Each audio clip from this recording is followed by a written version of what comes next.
Olá, pessoal, tudo bem com vocês? Olha, eu já quero, no bom sentido, chamar a sua atenção para a meditação de hoje. Nós vamos ler juntos o capítulo 5 de Mateus. Esse capítulo, qualquer ser humano nesta terra que entendê-lo e colocá-lo em prática, essa pessoa vai estar agradando a Jesus e se tornando um discípulo dele.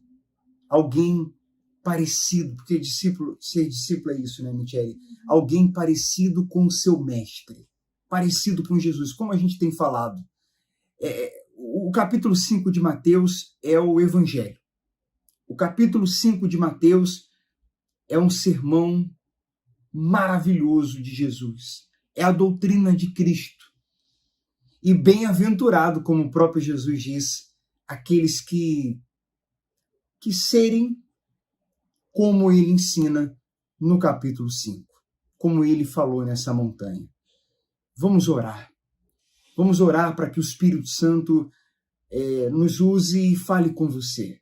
Essa é a 13ª meditação, capítulo 5, que possamos realmente, após terminar aqui essa meditação, sermos melhores. Possamos colocar em prática aquilo que vamos ouvir, ler aqui.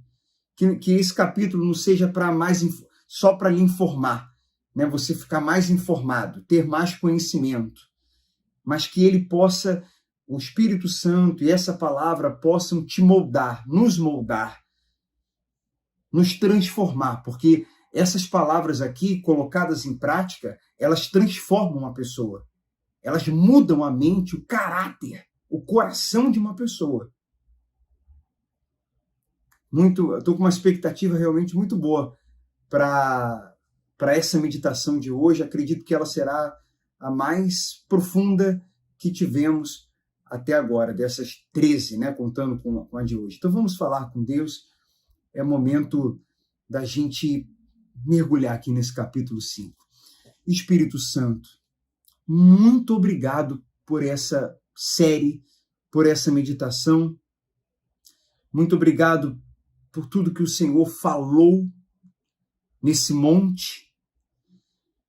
Obrigado pelo privilégio de podermos ouvir ensinamentos tão maravilhosos, tão profundos, tão transformadores. Fale conosco. Em nome de Jesus, usa-me, Michele. Ilumine o nosso entendimento e o entendimento de todos que estão participando dessa meditação. Do fundo do meu coração te peço, te pedimos e desde já te agradecemos. Amém. Vamos lá. Vamos a esse capítulo extraordinário, Michele. Nós vamos comentando aqui, vai aparecer na tela os versículos, e aí eu e Michele vamos fazendo alguns comentários. Olha, a gente vai mergulhar, mas é claro que tem versículos aqui, né, do capítulo 5, que daria para a gente fazer a meditação toda só sobre eles. Então, a gente acaba sempre, em todos os versículos aqui, a gente tem mais para falar do que a gente vai falar.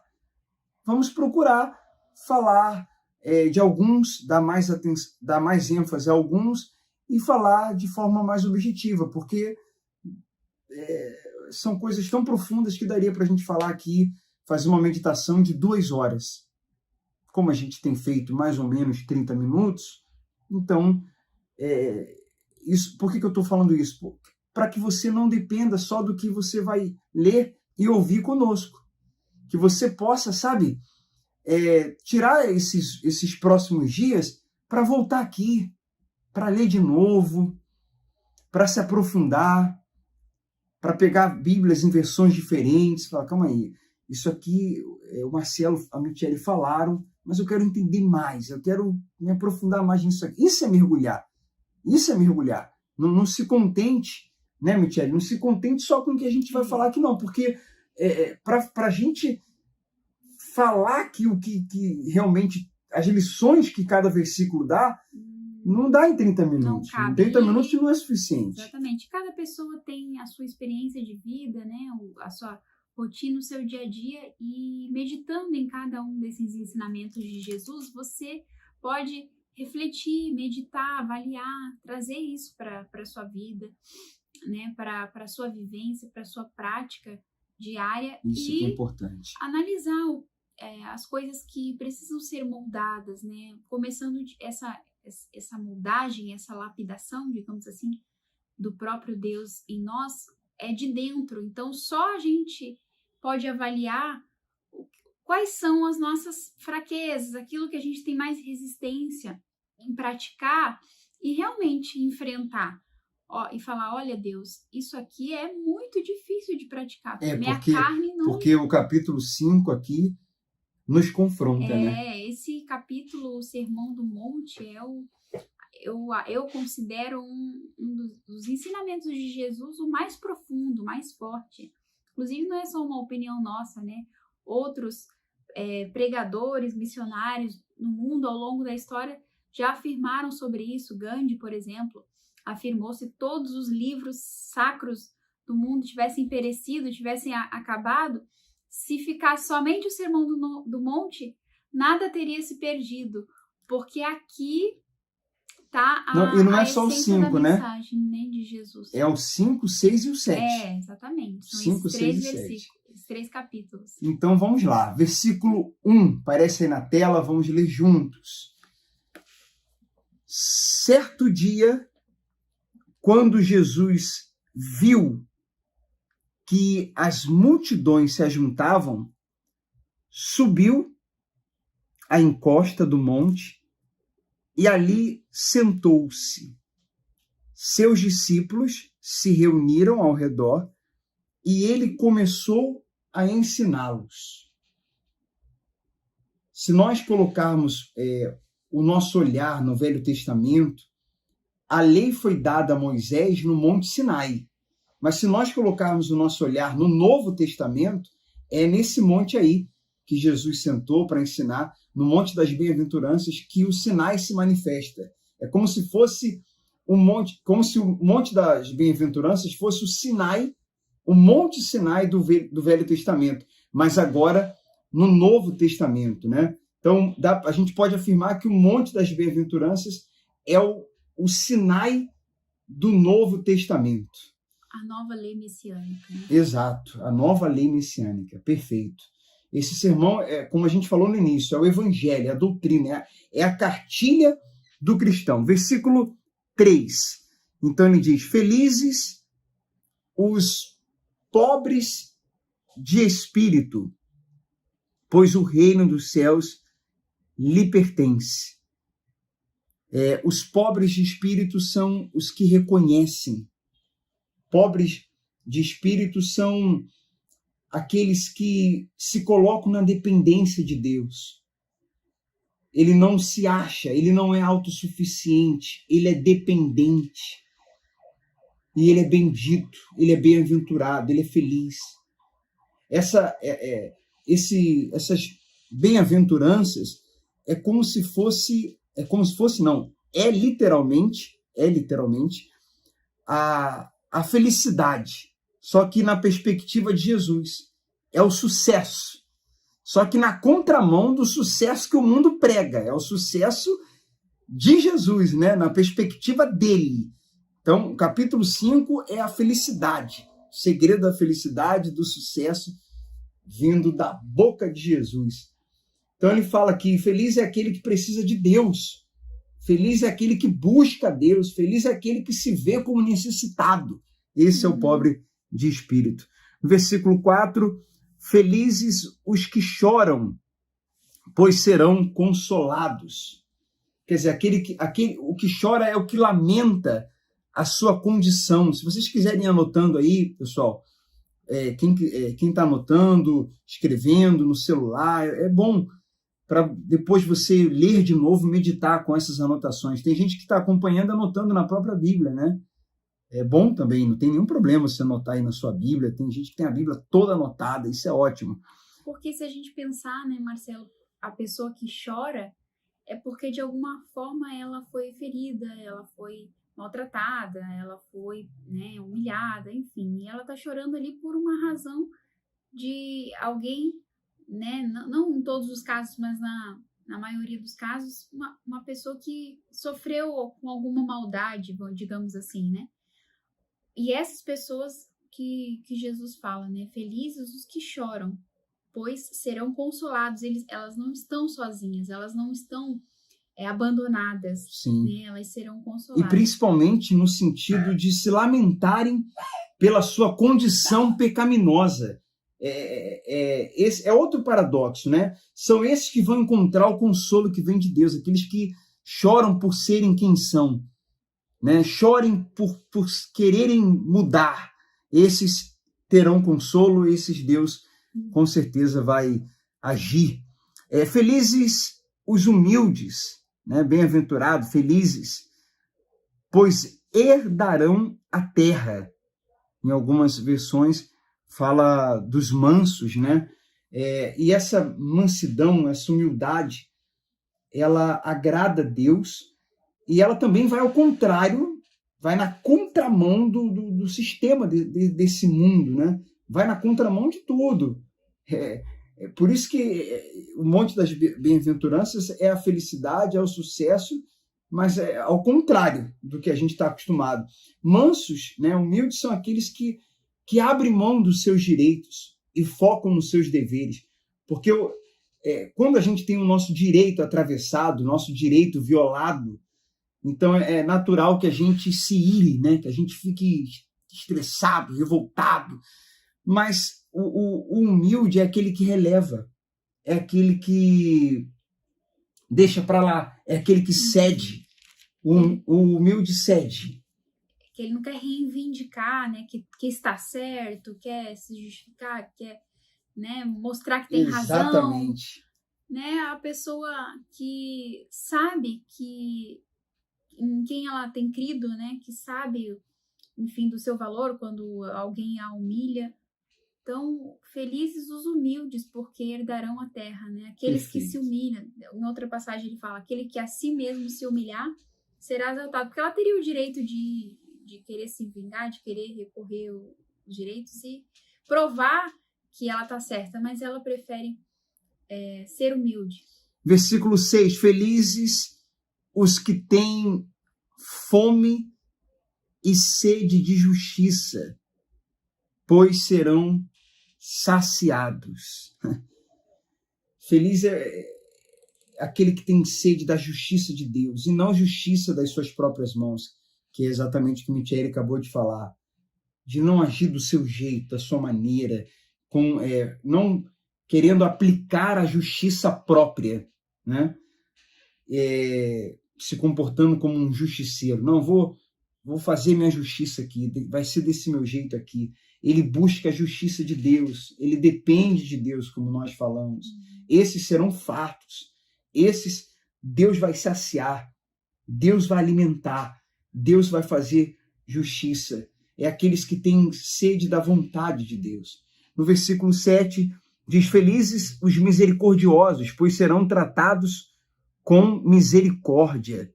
Quer dizer, aqueles que são misericordiosos também terão misericórdia. Eles vão encontrar misericórdia. Que reconhecem, né, que precisam de misericórdia, agem com misericórdia, né? Para Perfeito. com o seu próximo.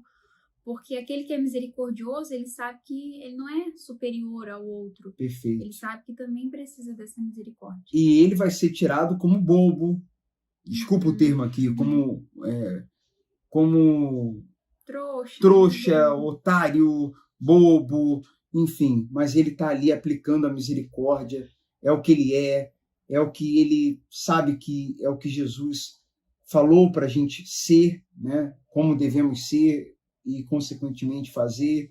Então, eu consigo ser misericordioso quando entendo que eu recebi misericórdia, que eu preciso dela todos os dias. Ai de nós, se não fosse a misericórdia de Deus. E, como o Michele falou, quando eu entendo que eu não sou superior a ninguém, não sou melhor a ninguém, melhor do que ninguém, melhor dizendo. Versículo 8.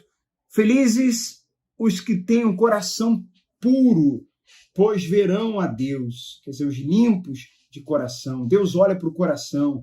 Deus falou com Samuel, né? Quando ele foi lá, chegou a Davi. Samuel, não atente para a aparência dele, não. né? Aparência e nada, não considere aparência nem idade, esse rapaz é novo aí, mas eu não sou como os homens que vê a aparência, eu vejo o coração. Então, bem-aventurados os que têm um coração limpo. Limpo. O homem que olha para situações externas, Deus olha e trata o interno. Então, a importância da gente prezar por um coração limpo, né? Não deixar mágoa alimentar sentimentos de ressentimento, Sim. sentimentos de ódio, mas manter o coração limpo.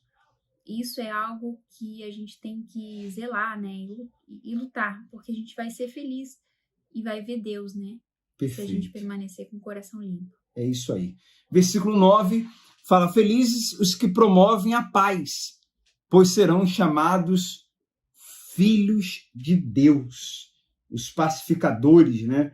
Os que semeiam a paz. E nesse mundo de hoje que as pessoas brigam por suas opiniões, as pessoas querem lacrar, impor suas ideias sobre o outro, mas feliz não é quem lacra, não é quem oprime, não é quem incendeia, não é quem coloca lenha na fogueira, não é quem semeia discórdia. Feliz é o que pacifica, é o que semeia a paz, são os promotores da paz, são os que fazem o irmão se reconciliar com o outro, procura levar a pessoa a enxergar o lado bom da outra e vice-versa. Fala, não, mas ela também tem qualidades, não, mas ninguém é perfeito. Está sempre, né, acalmando os ânimos, semeando paz, querendo o bem de todos, né? Esses serão felizes. E feliz, ou Michele, também, no versículo 10, aqui fala não só o 10, mas o 11. Vamos ler lê, por favor, Michele, o 10, o 11 e o 12, que fala de perseguição. Isso aqui também é interessantíssimo, vai na contramão do mundo também, né? Felizes são vocês quando, por minha causa, sofrerem zombaria e perseguição, e quando outros, mentindo, disserem todo tipo de maldade a seu respeito. Alegrem-se e exultem, porque uma grande recompensa os espera no céu. E lembre-se de que os antigos profetas foram perseguidos da mesma forma. Vocês são até já foi, né? Até o 12. Que o versículo 12, que fala da perseguição. Esse versículo 12, esse 10, 11 e 12, né? Felizes os perseguidos por causa da justiça. Por causa da justiça. Não é comum isso, porque normalmente uma pessoa perseguida, ela fica angustiada, fica preocupada. Mas aqui está dizendo, fique feliz. Fique preocupado nem angustiado, não, fica feliz. Né? É nossa alegria, quem é do reino, né? Quem realmente vive ali, o verdadeiro cristão, ele fica feliz. Vou interromper um pouquinho a tela aí, porque agora a gente vai entrar no versículo 13, que é até o 13 trata muito do nosso interno, de nós. A partir do 13 trata também de dentro para fora, né? De dentro para fora. Nós, no nosso relacionamento com as pessoas, relacionamento humano. Então, antes da gente entrar no 13, deixa eu falar uma coisa aqui sobre a perseguição.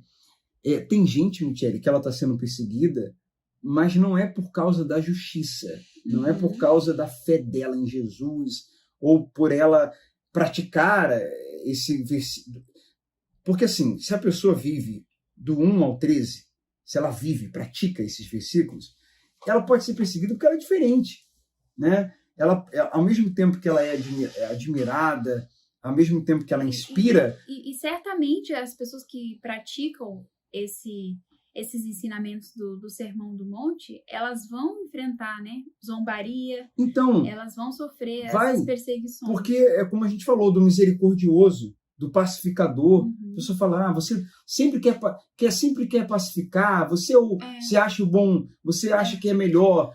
Ela não acha, ela não está fazendo isso forçado, é o que ela é. É a nova natureza dela, a natureza de Deus, ela nasceu do Espírito, ela é misericordiosa. Porque quem não é luz, né, ainda não tem essa luz dentro de si, ela fica incomodada com o outro que e não tem compreende, essa luz. E não compreende também. Uma das raivas dos fariseus, que a gente vai ver mais pra frente, foi que Jesus aplicava a misericórdia, ele era bondoso, e ele era E eles ficavam com raiva disso, né? É. Eles perseguiam Jesus. Tanto é que um dia Jesus falou para eles: vem cá, é mal aos olhos de vocês que eu seja bom? Então, as pessoas que não têm Verdade. ainda essa revelação, não têm ainda esse coração transformado, né? Elas ficam iradas. E aí a gente enfrenta essas perseguições, né? Então, tem 3 versículos aí que falam de perseguição. A gente precisa entender que essa perseguição é por causa da fé, é por causa de nós estarmos... Por causa do nome de Jesus, do né? nome, né? O comportamento de acordo... Por causa dessas práticas, né? Exato. Não é porque, por exemplo, eu estou fazendo o que é errado, eu estou... Sou mala, eu sou problemático. Eu estou pisando na bola, estou vacilando, estou fazendo o que é errado, estou falando o que não deveria falar, aí eu sou perseguido por isso. Aí eu digo que eu sou bem-aventurado, porque eu estou sendo perseguido. Não é essa perseguição. Aí não. E aí não é perseguição, aí é uma consequência. Justa, é uma consequência. Né? É uma consequência. Né? A gente precisa diferenciar isso, ok? Então vamos continuar aí no versículo, agora o versículo 13. Aparece aí na tela, vamos ler juntos. Fala sobre o ensino do sal e da luz. A partir do 13, Mateus dá uma virada, né? Ele vai falar que o cristianismo é o evangelho vivido na prática. Não é uma filosofia, parece aí na tela, ó, não é uma religião que a gente adotou, não são ensinamentos que nós estamos seguindo, é uma natureza transformada, é uma metanoia, é morrer e nascer de novo. Não dá para a gente anunciar o evangelho sem vivê-lo. Muitos não agem como cristãos porque não tiveram a sua natureza transformada. Tem que haver essa transformação de natureza, tem que nascer de novo, tem que haver uma troca de natureza. E quando há uma troca de natureza, somos sal e somos luz, como está no versículo 13. Ele diz assim, ó, vocês são o sal da terra, mas se o sal perder o sabor, para que servirá? É possível torná-lo salgado outra vez? Será jogado fora e pisado pelos que passam, pois já não serve para nada. E no versículo 14 ele diz, vocês são a luz do mundo. É impossível esconder uma cidade construída no alto de um monte. Quer dizer, Michele, sal e luz é o que todo cristão que teve sua natureza transformada, ele passa a ser, né? O sal dá sabor, né? Ele torna... Quem está perto de uma pessoa que é luz, que é sal, a presença dela é agradável. Sim. A presença dela, porque quem ela gosta de ela tempera os ambientes, quem não né? gosta de estar perto de uma pessoa humilde, mansa, né? Que é equilibrada. Agora, ninguém gosta de estar perto de uma pessoa que é orgulhosa, que é soberba, né? Enfim, que tem esses outros valores invertidos, né? Que é uma pessoa que carrega ódio dentro de si, enfim. Mas quem é luz, quem é sal, ela dá sabor, ela atrai. As pessoas gostam de estar próximo, de estar perto. Então, aí a gente traz como um espelho, né? De como tem sido a nossa convivência com os nossos entes queridos, com as pessoas do nosso trabalho, onde a gente estuda. Eu tenho sido sal, eu tenho sido luz, eu tenho refletido Jesus para essas pessoas. Isso aí. Essa é a análise que nós temos que fazer. Eu, Michele, e você que está aí acompanhando essa meditação. Temos temperado? Nós temos sido luz? Temos sido sal? Sinceramente, nós temos sido. Versículo 15. Não faz sentido acender uma lâmpada. Paramos aqui, né? Uhum. E depois colocá-la sobre um cesto. Pelo contrário, ela é colocada no pedestal, de onde ilumina todos que estão na casa. Da mesma forma,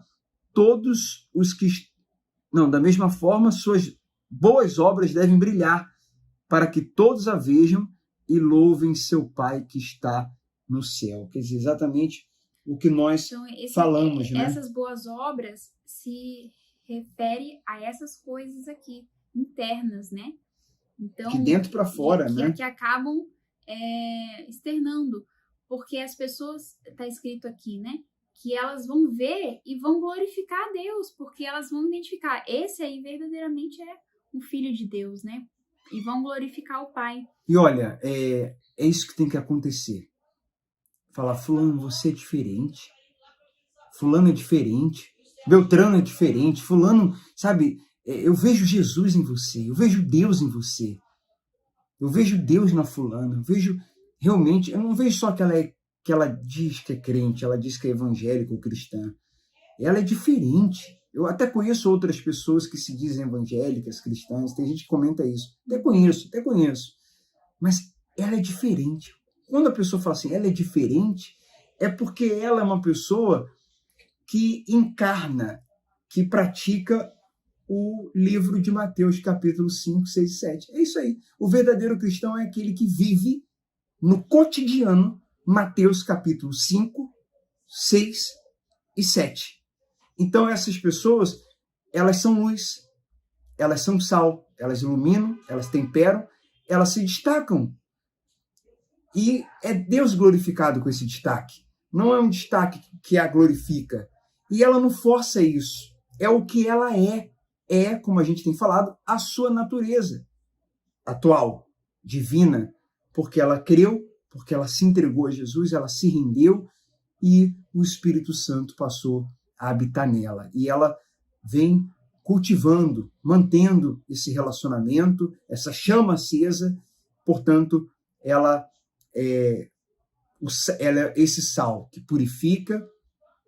Quando fala aí do sal que não serve para nada e é lançado fora, é a pessoa que não faz diferença, é a pessoa que não salga, é a pessoa que não é sal.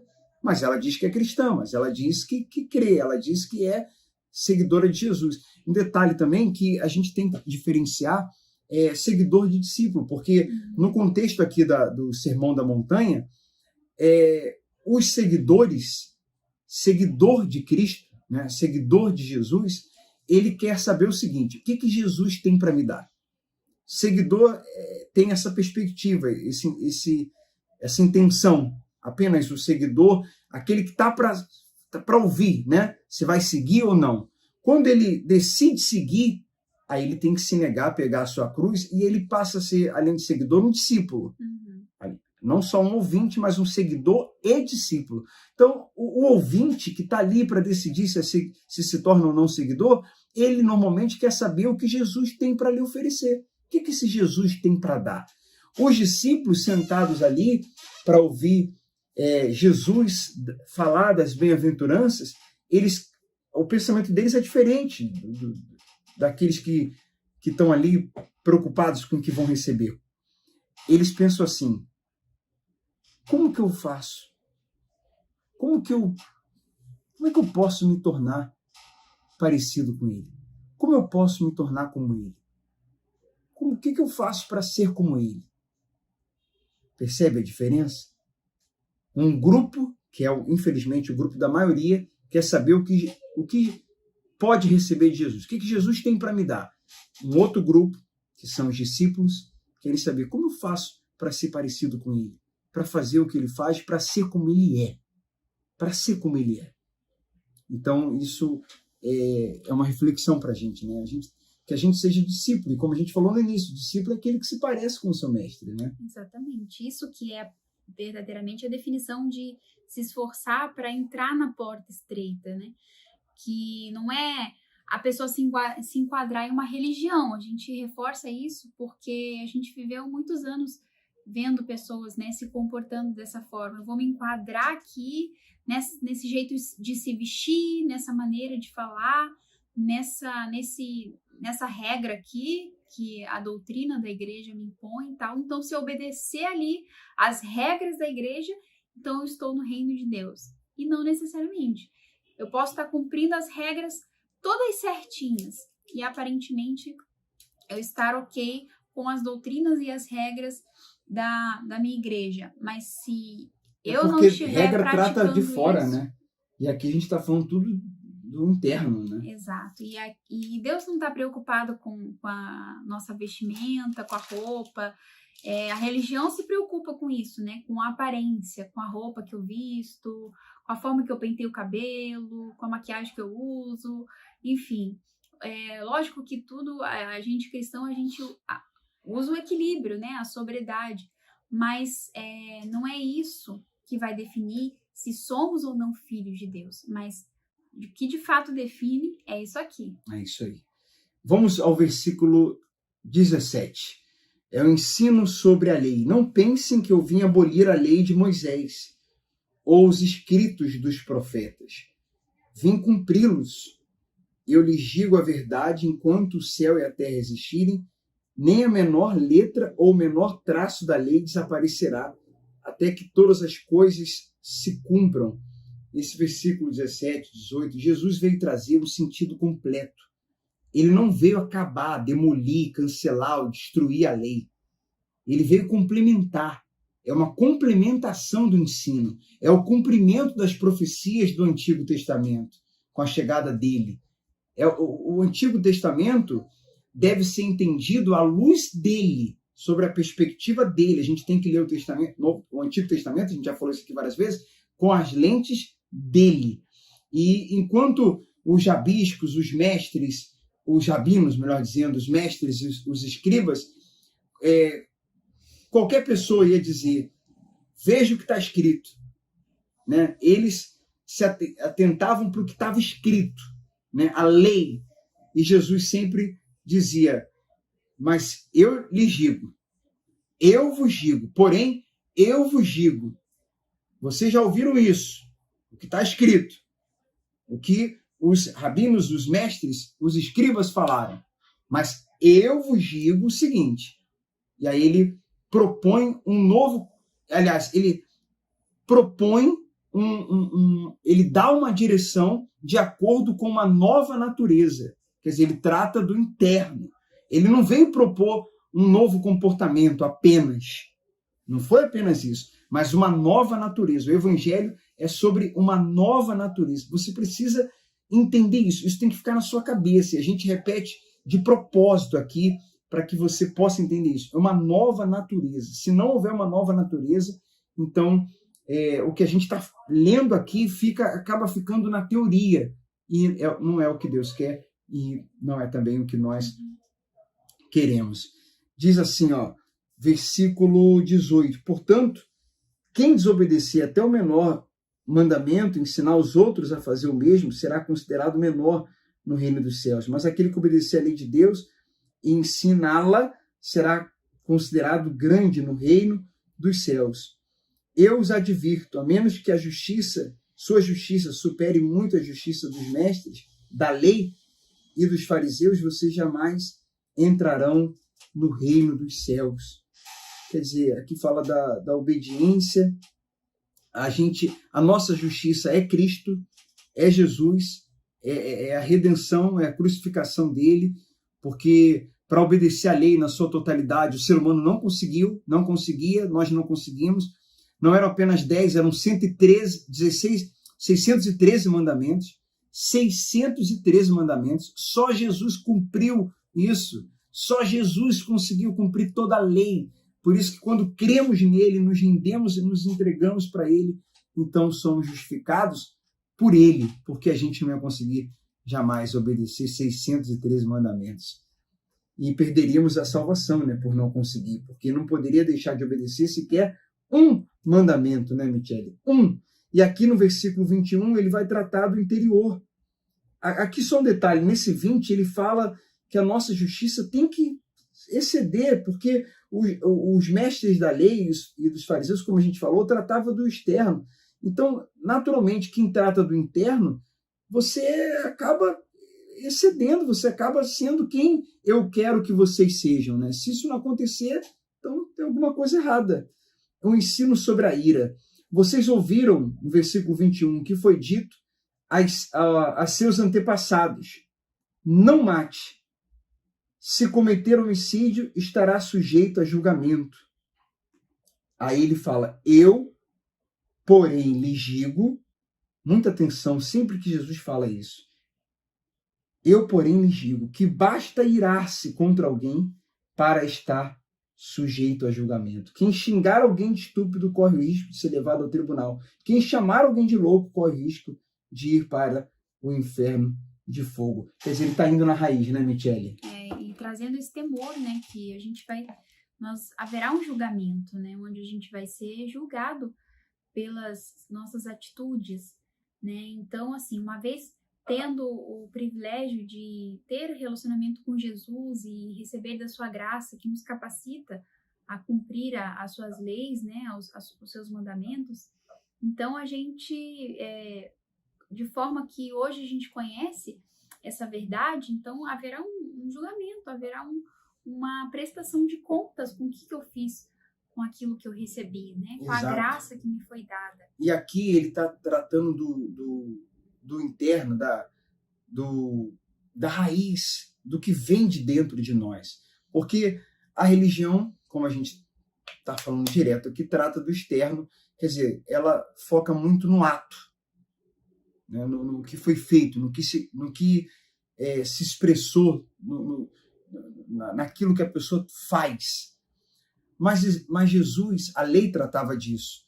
Jesus ele vem complementando, ele vem aperfeiçoando e trazendo uma nova perspectiva da lei, o seu sentido completo, tratando do interior. Tá bom, a gente está falando aqui do assassinato, né? Mas o que leva a isso?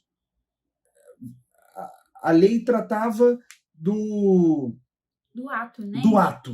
De mas é como se Jesus estivesse falando, eu quero tratar do que causa o ato. Eu não quero tratar do efeito.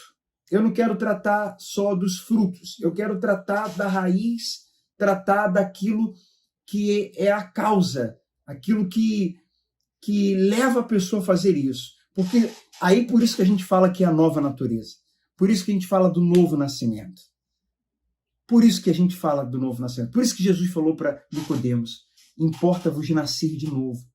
Porque, do contrário, a pessoa vai tentar, com a força do braço, não fazer. Ela pode tentar se segurar, mas a natureza humana é mais forte do que ela. Porque se ela se baseia no ato em si, ela pode encher a boca para dizer, não, eu nunca matei. Mas talvez ela desprezou, ela ignorou, ela rejeitou a uma pessoa. Tipo assim, às vezes acontece da gente ouvir, eu perdoei fulano, mas eu não quero nem vê-la na minha frente. Não quero mais assunto com ela nunca mais. Então, isso mostra que o coração dela não tá limpo, né? Porque ela sente ainda repulsa por aquela pessoa. Ela ignorou, ela rejeita, ela remove da vida dela. Como se isso, achando que isso tampando o sol com a peneira, né? Porque isso mostra que ela não resolveu o problema na raiz. Exato. Porque quando a gente resolve o problema na raiz, a gente perdoa alguém, a gente não existe mais raiva, não existe mais ressentimento. É lógico que se você tá próximo a uma pessoa que é uma pessoa abusadora, né? Vamos abrir aqui um parênteses, né? Que a pessoa faz mal, você não vai então eu tenho que estar perto dessa pessoa e deixando ela fazer Temos que ser prudentes também. Me maltratar, não é isso. Mas você se distancia daquela pessoa, mas no seu coração você deseja o bem, você ora por ela, você pede a Deus misericórdia. É isso que Jesus está querendo dizer, né? Aqui nesse capítulo, Jesus está tirando a lei das pedras, a lei de Deus, tirando da pedra, deixando que o foco, fazendo com que o foco não seja mais externo e trazendo as leis aqui para a mente, para o coração. Ele tá tratando dos desejos, dos pensamentos, dos sentimentos. Por isso que ele fala, se você só se irá, você já... E ele vai falar isso também aqui no adultério, em outras questões, né? Isso demonstra uma falta de maturidade, Marcelo, porque hoje em dia a gente vê muito isso, né? Quando uma pessoa é contrariada, quando discordam da opinião dela, né? Ela não encara isso como algo normal. Ela leva logo pro lado pessoal, ela fica com raiva daquela pessoa que discordou dela. Quando, na verdade, todos têm o direito, né, de discordar da opinião um do outro. Isso não pode me deixar ao ponto de me descontrolar e ofender a pessoa porque ela me criticou ou não concordou com minha opinião. Isso é carnal, isso demonstra falta de espiritualidade, Exato. Né? Vamos então no próximo versículo aí, ó. Versículo... Nós paramos aí. Foi aqui, né? Portanto, se você, versículo 23, estiver apresentando uma oferta no altar do templo e se lembrar de que alguém tem algo contra você, deixe sua oferta ali no altar, vá e reconcilie-se com a pessoa e então volte a apresentar a sua oferta. Quer dizer, seu coração, né? Seu interior é mais importante do que a oferta. E ali, O que você é, como você está por dentro, é mais importante do que o que você faz. isso demonstra uma autorresponsabilidade quando alguém tem alguma coisa contra mim, porque às vezes a pessoa, a gente acha, né, que a gente tem que... A pessoa errou comigo, ela tem que vir me pedir perdão. Eu não tenho que ir lá falar com ela. Mas aqui tá falando, se o teu irmão tem alguma coisa contra ti, deixa a tua oferta e vai se reconcilia com ele, né? Então, você vai lá, já que ele não fez, você vai lá e faz. Mas você quer procurar estar em paz com todo mundo, né? Procurar expor ali o seu ponto de vista, deixar ele expor o dele, para que seja feito o possível, né? Para ali haver uma reconciliação. Agora, se você fez isso e a outra pessoa não quer, não cedeu, mas aí você fez a sua parte, né? Exato. Quando você, versículo 25, e seu adversário estiver a caminho do tribunal, acertem logo suas diferenças, do contrário pode ser que o acusador o entregue ao juiz, e o juiz a um oficial, e você será lançado na prisão, e eu lhe digo a verdade, você não será solto enquanto não tiver pago até o último centavo. Quer dizer, se resolvam, né? Isso que a Michele acabou de falar. O ensino sobre o adultério é a mesma coisa que a gente estava falando sobre a ira, né? A mesma coisa também vai falar aqui do divórcio, versículo 27. Vocês ouviram o que foi dito, não cometa adultério. Quer dizer, essa era a lei da pedra, a lei das tábuas. Agora vamos tratar da intenção, do coração. Eu, porém, lhes digo que quem olhar para uma mulher com cobiça já cometeu adultério com ela em seu coração. Se o olho direito... Lê aqui, Michele, do 29 até aqui o 30. O 29 e o 30, né? Se o olho direito o leva a pecar, arranque-o e jogue-o fora. É melhor perder uma parte do corpo que ser todo ele lançado no inferno. E se a mão direita o leva a pecar, corte-a e jogue-a fora. É melhor perder uma parte do corpo do que ser todo ele lançado no inferno. Quer dizer, se a pessoa na mente, no coração, desejou, cobiçou, o que Jesus está dizendo aqui? Que ela já consumou o pecado. Ela já consumou. Então não é sobre uma religião de ordenanças, do que se pode e o que não se pode fazer. É sobre a nova natureza, o interior transformado. É sobre a pessoa não ter mais esse desejo. É sobre a pessoa não ter o desejo. É sobre os desejos dela terem realmente sido mudados, né? No versículo 31, também foi dito, versículo 31, quem se divorciar da esposa deverá conceder-lhe um certificado de divórcio. Eu, porém, lhes digo que quem se divorcia da esposa, exceto por imoralidade, a faz cometer adultério. E quem se casa com uma mulher divorciada também comete adultério.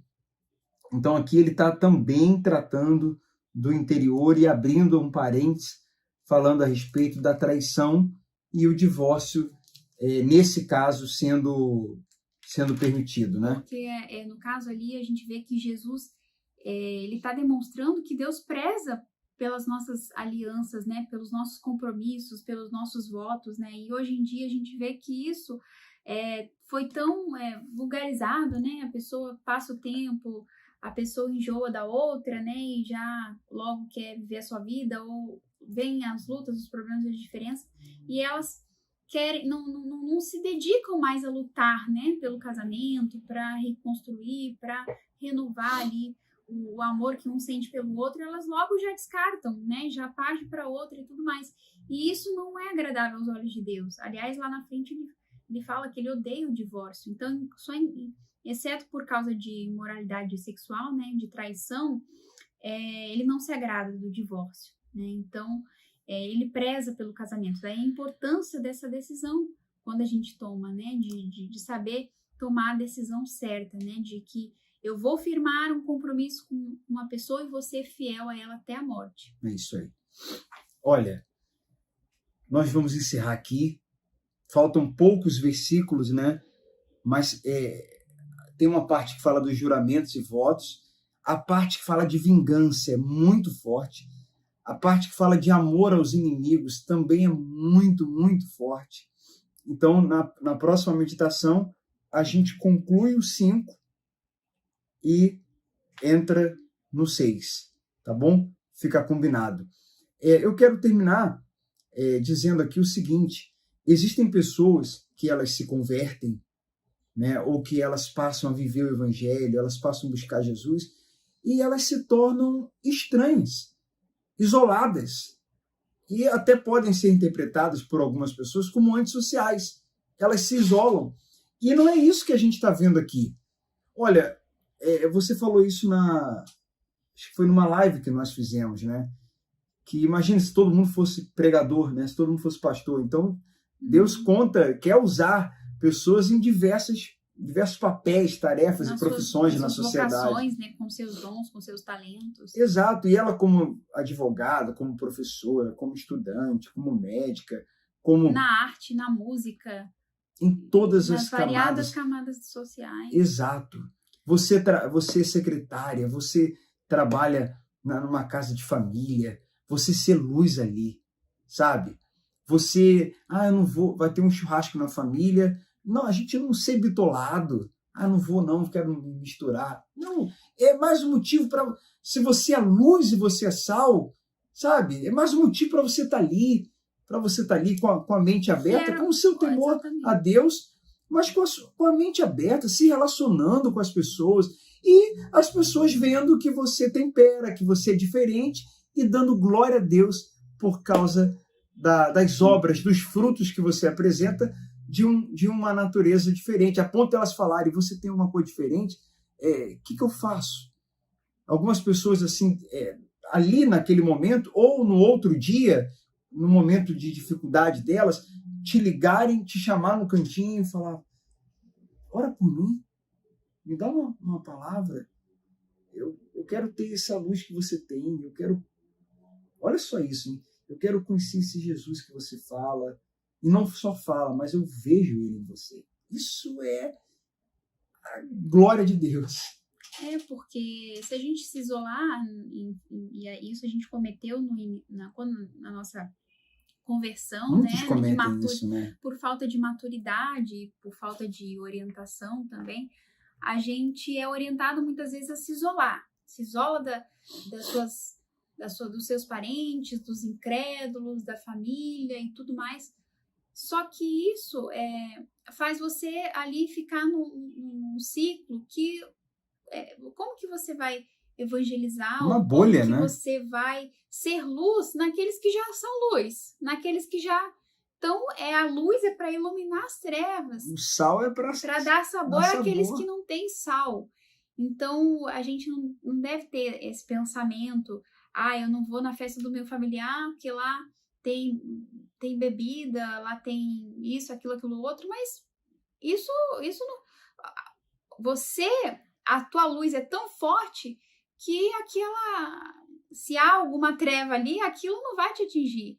Então, a gente muito tem pelo que ter contrário. essa autoridade, entender a nossa autoridade, esse poder que nós temos, que a gente vai abençoar, que a gente vai iluminar, que a gente vai ser sal. Mas, porque na lógica da religião, né, os fariseus criticavam Jesus porque eles sentavam ali com publicanos e pecadores. E aí Jesus falou para ele: mas os sãos, vocês que se acham sãos, os sãos uma não declaração até irônica essa. Os sãos não precisam de médico. Quem precisa é quem está doente. Então, é isso que ele estava querendo dizer. Porque a gente tem esse poder para ser luz, para ser sal, e não o contrário, né? Sejamos. Que as pessoas possam dar glória a Deus ao olharem para nós. Dar glória a Deus. Toda a glória é dele.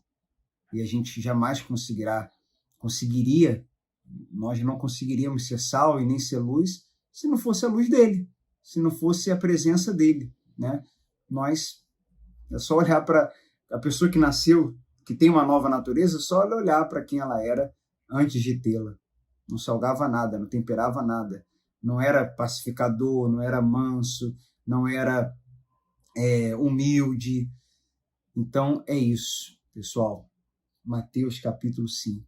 6 e 7. Não perca as próximas. Essa foi não só a mais profunda, como a maior, né? Todas as outras meditações, você pode ver aí, tem de 20 e pouco, tem de 30 e pouco, acho que tem uma de 40, mas essa aí superou todas, porque realmente é muito forte e a gente procurou falar ali dessas virtudes. Claro que se a gente fosse se aprofundar mais, dar mais exemplos, usar mais argumentos, aí não seriam 50 minutos, seriam, como eu falei no início, 2 horas no mínimo.